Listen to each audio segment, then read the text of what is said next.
pertama sekali niat manusia kita tak tahu. Okey, cuma yang kita nak faham macam ni. Dalam Islam berdasar pada ayat 271 Al-Baqarah. Okay. 271 Al-Baqarah. Allah menyatakan in tubdus sadaqati fa ni'mahi.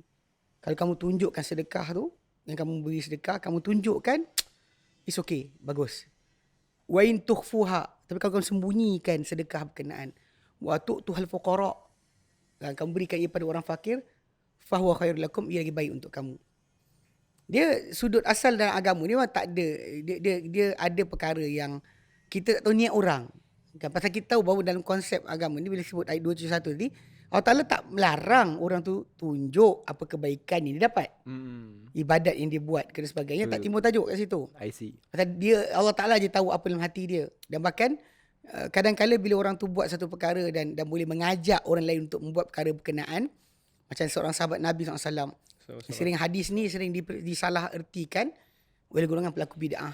Bila mereka kata buat sunnah baik, sunnah hasanah, sunnah sayyi'ah. Dia dalam satu hadis, dalam hadis Bukhari Muslim datang kisah tentang tentang seorang sahabat.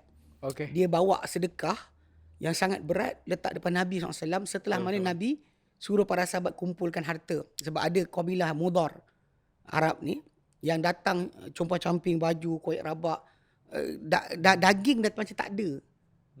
Dengan tulang kulit je, badan diorang datang jumpa Nabi minta tolong. So Nabi menangis. Nabi suruh para sahabat kumpulkan makanan, pakaian, kan, harta untuk bagi mereka. Tapi bila himpunan kali pertama Nabi sebut tu, tak ada siapa ikut. Sikit sangat. Nabi muram. Sahabat yang mendapatkan hadis kata nampak muka Nabi muram, macam mendung. Lepas tu seorang sahabat ni datang bawa harta punya banyak, sampai macam bau nak jatuh.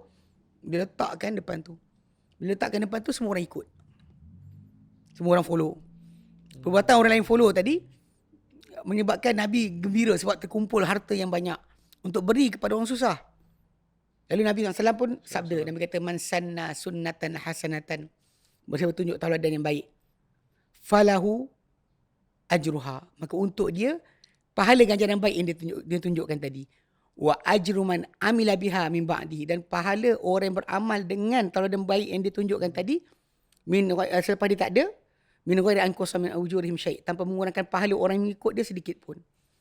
So basically tunjuk ajar macam Nabi tunjuk para sahabat solat dia dan sebagainya. Itu untuk ikutan, untuk jadi tauladan. Dan bahkan kita kalau boleh benda ni jadi kita ni untuk orang bertakwa sebagai imam. Kan? Mana orang ikut kita buat kebaikan. Itu bagus. Sebab tu first thing first, tajuk tu tak timbul lagi. Masalah riak ke, masalah menunjuk ke, jangan masuk lagi. Oh, betul. Pasal dia balik pada asal buat baik tadi. Dia nak jadi contoh lah. Jadi contoh kepada orang lain. Tauladan Pasal orang lah. ikut kita punya tauladan, kita akan dapat kebaikan. Betul. Tapi macam kes yang cium Kaabah, rakam diri tu, ada masalah sikit kat situ. Sebab sunnah yang ada dalam pada Kaabah tu sendiri atau objek, macam kata Imam Nawawi rahimahullah, yang kita Majmu' Syarah Muhadzab, dia kata tak ada benda dekat dunia ni yang sentuh dia pakai ibadat, sentuh benda tu pakai ibadat, cium ibadat, kecuali dua je. Iaitu Hajar Aswad dengan tiang yang sebelum daripada Hajar Aswad. Mana bayangkan pintu Kaabah sini Hajar Aswad, sebelum dia panggil Rukun Yamani, tiang hadap Yaman. Dia dua tiang ni hadap utara, hadap Syam. Dua tiang bawah ni hadap ke Yaman. So tiang yang sebelum Hajar Aswad dan tiang Hajar Aswad saja yang ada perbuatan Nabi SAW sentuh untuk tiang yang sebelum Hajar Aswad. Hajar Aswad sendiri Nabi cium dan juga Nabi sentuh dan cium. Itu ada. Oh, dia cium macam mana Ustaz? Mana sentuh, cium. Ataupun cium sendiri Hajar Aswad. Sebab itu yang tadi Hilmi ada sebutkan, dia kata, Umar kata, bila nampak Nabi buat perbuatan cium Hajar Aswad tu, Umar kata, waktu dia cium Hajar Aswad, dia kata, aku tahu kau batu. Engkau tak beri manfaat, kau tak beri mudarat. Kalau aku tak nampak Nabi cium kau, aku tak cium kau. Oh yo. Basically dia buat sebab Nabi buat. So kali kau pada perbuatan, maka tak ada yang cium Kaabah macam tu, tak wujud daripada ibadat. Kalau orang kata multazam, rapatkan dada ke dinding Kaabah dalam keadaan berdoa, itu rapatkan dada dan berdoa. Oh ya. Itu multazam, dia panggil multazam, mana dinding Kaabah tu. Kenapa buat macam tu ya Ustaz? Ya, itu Nabi pernah buat. Oh. Ini tajuk dia. Nabi Tapi pernah cium, buat. Nabi hanya cium Hajar Aswad saja. Kecil ujung kat tepi tu kan Hajar Aswad. Ya, Aswad tu. Yang batu yang ada berkeliling dari besi tu. Oh, Yang tengah-tengah tu. by the way, Ustaz Sadli baru balik daripada umrah. Masya-Allah, tabarakallah. Barakallah. Amin. Thank you Soalan for the semua doa ibadat. Ustaz. Saya pun ada kirim doa daripada Hai. Ustaz. Boleh kan Ustaz kan? Kirim Boleh doa, lah boleh, kira. ya? Tak Ya. apa lah, boleh lah kira Boleh insya-Allah. lah, insya-Allah. Tapi yang pentingnya maksud dia kita kata nak kena fahamkan yang diorang buat tadi. Maksudnya pertama masalah sunnah kebaikan tadi. Kalau itu tunjukkan benda yang serupa macam Nabi buat tak apa. So, ni ibadat. Okay, Sekarang kata orang tu buat bid'ah dan tunjukkan benda tadi. Salah lah satu. I see. Itu semua tu sebelum daripada perbincangan masalah niat.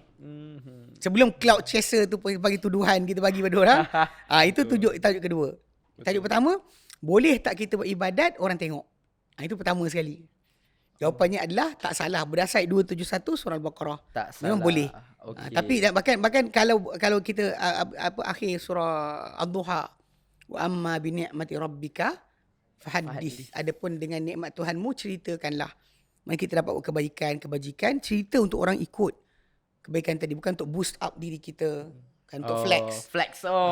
Tunjukkan diri kita bagus di orang. Tak nak tu. Betul. Saya Itu tajuk asal. Jadi bagi orang yang buat perbuatan tadi, pertama dengan orang ramai dan dia sibuk pegang kamera dia untuk tunjukkan diri dia tu, itu adalah satu benda yang kalau kita ikatkan macam trending dalam Twitter atau TikTok dan sebagainya kan. Jadi orang A buat, orang B buat, orang B buat, orang C buat. Dia panggil challenge. Challenge is it? Betul. Ustaz. Kan? Oh. Challenge untuk sekian. Something challenge Saya lah. challenge. Contoh Apa sekian. challenge Orang nari apa challenge ke sekian. Oh, orang ya, nari ya, challenge ya, sekian. ya. So Betul. it's about Betul. following the trend.